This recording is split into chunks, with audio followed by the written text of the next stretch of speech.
नमस्कार. आकाशवाणी औरंगाबाद केंद्राच्या प्रादेशिक बातमीपत्रात मी ओंकार माहोरकर आपलं स्वागत करतो. सुरुवातीला ठळक बातम्या. महिलांना सन्मानानं आरक्षण मिळालं पाहिजे. लोकसभा अध्यक्ष सुमित्रा महाजन.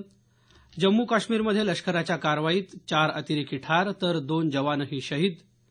राज्यातल्या महापालिका आणि जिल्हा परिषद पंचायत समिती निवडणुकीच्या प्रचारात सर्वच राजकीय पक्षांची प्रतिष्ठा पणाला आणि भारताविरुद्धचा कसोटी क्रिकेट सामना जिंकण्यासाठी बांगलादेशला 356 धावांची गरज.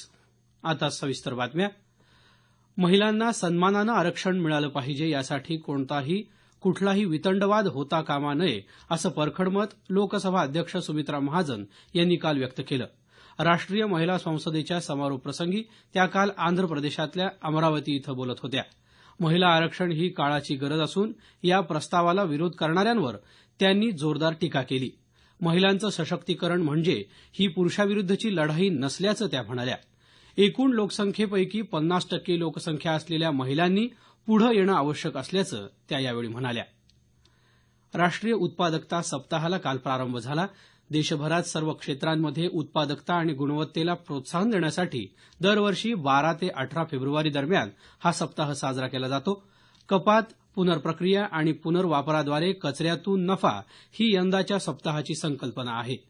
या सप्ताहादरम्यान कार्यशाळा, प्रशिक्षण कार्यक्रम, निबंध आणि वादविवाद स्पर्धा यांसह विविध कार्यक्रम आयोजित करण्यात येतात. येत्या जुलैपासून वस्तू आणि सेवा कर जीएसटी लागू झाल्यानंतर सरकारला अर्थसंकल्पीय कर संकलन अंदाजात सुधारणा करावी लागण्याची शक्यता असल्याचं केंद्रीय महसूल सचिव हसमुख अढिया यांनी काल नवी दिल्ली इथं पीटीआयला सांगितलं. अर्थसंकल्पात अप्रत्यक्ष करातून मिळणाऱ्या महसुलाचा अंदाज ठरवताना नेहमीची पद्धत वापरण्यात आली आहे. मात्र या जुलैपासून अप्रत्यक्ष करांऐवजी जीएसटी लागू होणार असल्यानं यंदाचं वर्ष वेगळं असणार असल्याचं ते यावेळी म्हणाले. जम्मू काश्मीरच्या कुलगाम जिल्ह्यातल्या नागबल या गावात काल पहाटे भारतीय लष्करानं केलेल्या कारवाईत 4 अतिरेकी ठार झाले तर भारताच्या राष्ट्रीय रायफल्सचे 2 जवानही शहीद झाले. तसंच एका स्थानिक युवकाचा मृत्यू झाला आणि मेजरसह 3 जवान जखमी झाले. मृत 4ही अतिरेकी हे लष्कर-ए तोयबा आणि हिजबुल मुजाहिदीन या दहशतवादी संघटनांशी संबंधित होते. लष्कराला मिळालेल्या माहितीच्या आधारे ही कारवाई करण्यात आली. येत्या 2022 सालापर्यंत शेतकऱ्यांचं उत्पन्न दुप्पट करण्याच्या दृष्टीनं केंद्र सरकारनं स्थापन केलेली समिती कृषी क्षेत्रासाठी मोठ्या सुधारणांवर विचार करत आहे. शेतीकडे नफा केंद्रित दृष्टिकोनातून पाहणं, उत्पादकता वाढवणं आणि खर्च कमी करणं यासाठी ही समिती काही सूचना करणार असल्याचं समितीचे अध्यक्ष अशोक दळवी यांनी काल हैदराबाद इथं सांगितलं. कृषी मालाला उठाव मिळण्यासाठी बाजारपेठ व्यवस्थेत सुधारणा करणं आणि पशुसंवर्धन, कुक्कुटपालन, मत्स्यपालन यासारख्या जोडधंद्यांवर लक्ष केंद्रित करणं याबाबतही उपाय सुचवले जातील. या संदर्भात राष्ट्रीय आणि राज्य पातळीवरील सरकारांना व्यवहार्य आणि प्रत्यक्षात आणण्यास सोप्या उपायांवर विचार होत असल्याचं ते यावेळी म्हणाले. आगामी वर्षात केंद्र सरकारच्या सुमारे 2,83,000 नोकऱ्या उपलब्ध होतील असा अंदाज आहे. याबाबत अर्थसंकल्पात तरतूद करण्यात आली असल्याचं पीटीआयनं म्हटलं आहे.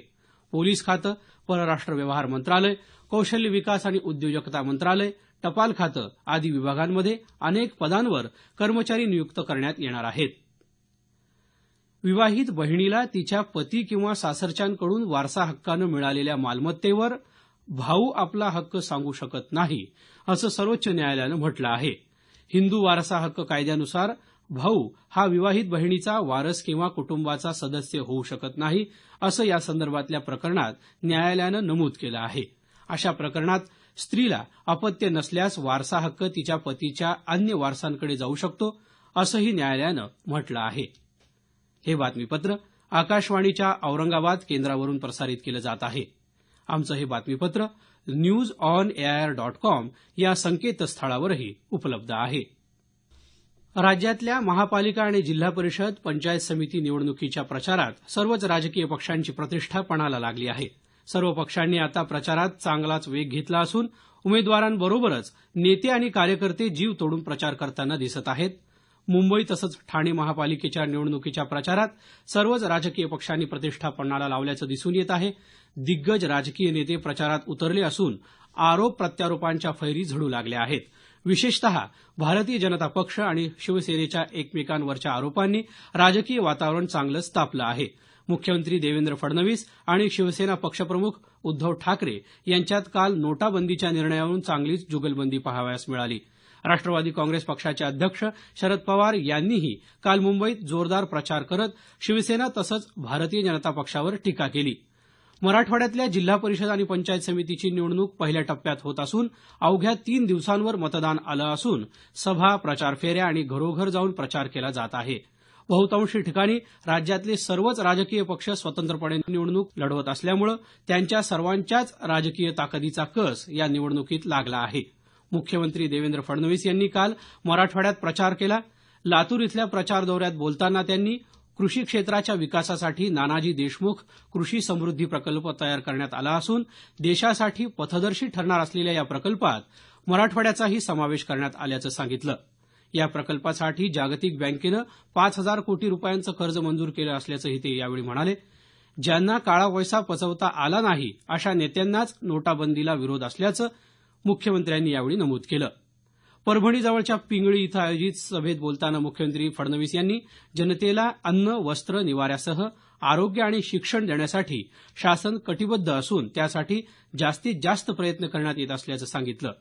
नांदेड जिल्ह्यात नरसी इथंही मुख्यमंत्र्यांची प्रचारसभा झाली. काँग्रेसचे माजी मुख्यमंत्री नारायण राणे आणि विधानसभेचे विरोधी पक्षनेते राधाकृष्ण विखे पाटील तसंच भाजपचे मंत्री बबनराव लोणीकर यांनी काल औरंगाबाद जिल्ह्यात प्रचार केला.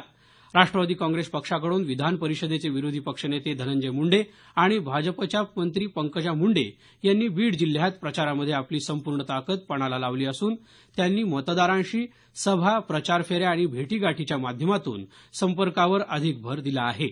बीड जिल्ह्यात काकू नाना विकास आघाडीच्या उमेदवारांनीही प्रचारात बाजी मारत या लढतीत रंगत आणली आहे.